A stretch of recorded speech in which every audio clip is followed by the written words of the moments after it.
الضجة الإعلامية هذه المرة برعاية عبد النور تصنع الحدث وتصنع الجدل. صفحات كثيرة خرجت وكذبت عبد النور وقالت بلي إنه القناة تباعت والقناة لم تحذف. الجدل قائم. عبد النور تخرج وتصرح قائلة أنها القناة تم حذفها وتشير بأصبع الاتهام إلى الشخص الذي يشاركها الطعام والملح والزيت. المهم لازم نعرفوا حاجة بلي القناة هي ملكية شخصية، يعني مشروع مصغر.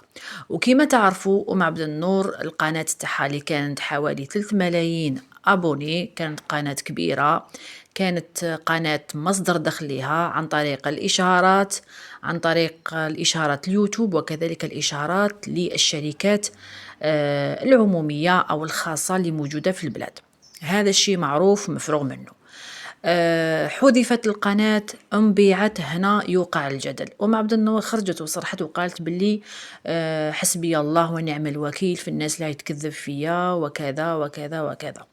النقطة المربط الفرس وين هي؟ أول مرة يدخل قناتي ما ينساش يفعل الجرس ويدير اشتراك فضلا وليس أمرا.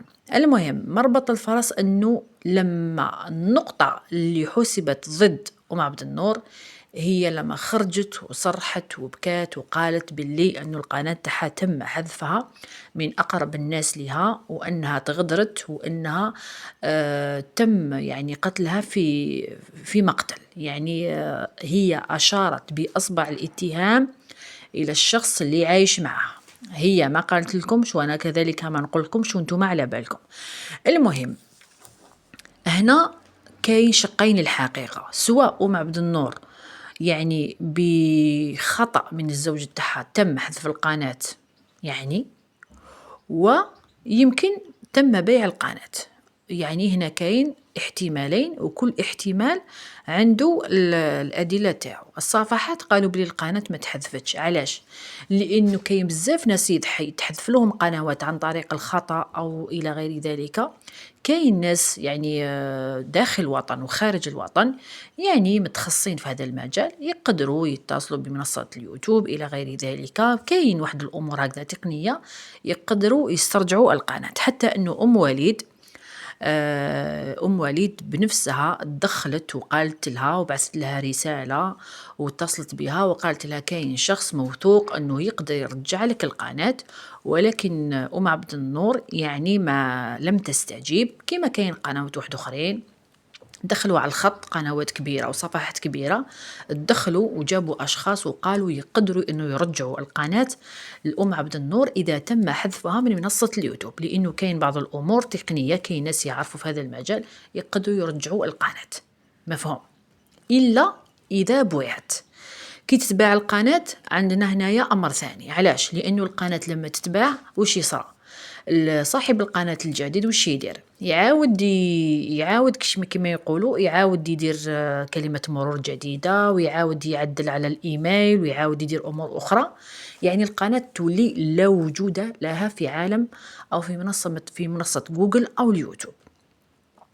عبد النور يعني لم يعني كما يقولوا ما تشجعتش وما قالتش باللي أنا أقبل المساعدة باش تردوا لي القناة، فهي ركزت على البكاء وقالت واستعطفت الشعب الجزائري باش يتدخل ويساعدها في القناة الجديدة. راكم معايا؟ بمعنى أنه هي قالت قناتي القديمة راحت، الآن عندي بروجي جديد، قناة جديدة، عاونوني باش نطلعها، وبدأت تخدم عليها. مفهوم؟ ربي عاونها، احنا ما قلنا والو، ولكن كاينة ثغرة خلت بزاف الشكوك. يعني هي لو كان قبلت المساعدة من باب حسن النية أنه أنا قناتي عندها 3 ملايين أبوني ونخدم عليها لسنوات وتم حذفها، يجي واحد يقول لي نقدر نعاونك نرجع لك القناة، نقول له أوكي، نفتح له الباب وندخل معه في اتصال ونعطي له كاع واش نقدر نعطي له باش يرجع لي القناة. هذه نقطة.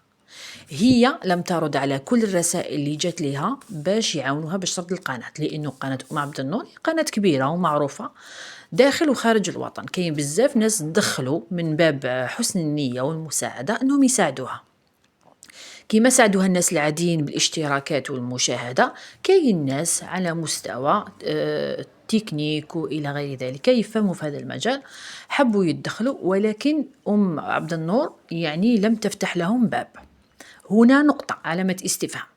النقطة الثانية، القناة اللي موجودة في الفيسبوك هي نفسها القناة عفوا، هي نفسها القناة اللي موجودة في اليوتيوب، يعني نفس الفيديوهات ونفس المونتاج إلى غير ذلك.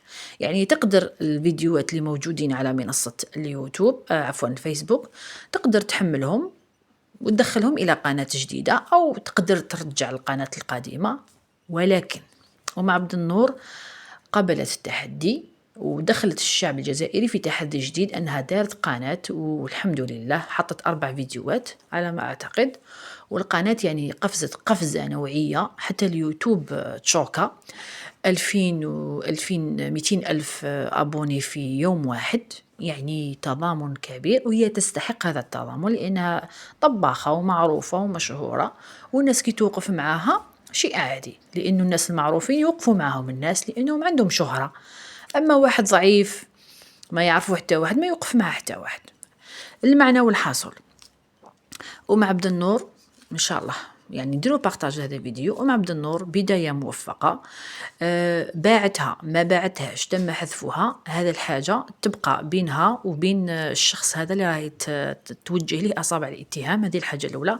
الحاجة الثانية، حبيت نقول إذا باعتها من حقها، لأنه القناة هي يعني ملكية خاصة، تقدر تبيعها وتتصرف فيها بصحتها. إذا ما باعتهاش وتم حذفها، العوض الجميل، فتحت قناة واحدة أخرى والناس وقفت معها، وكثر الخير الشعب الجزائري اللي يوقف دائما.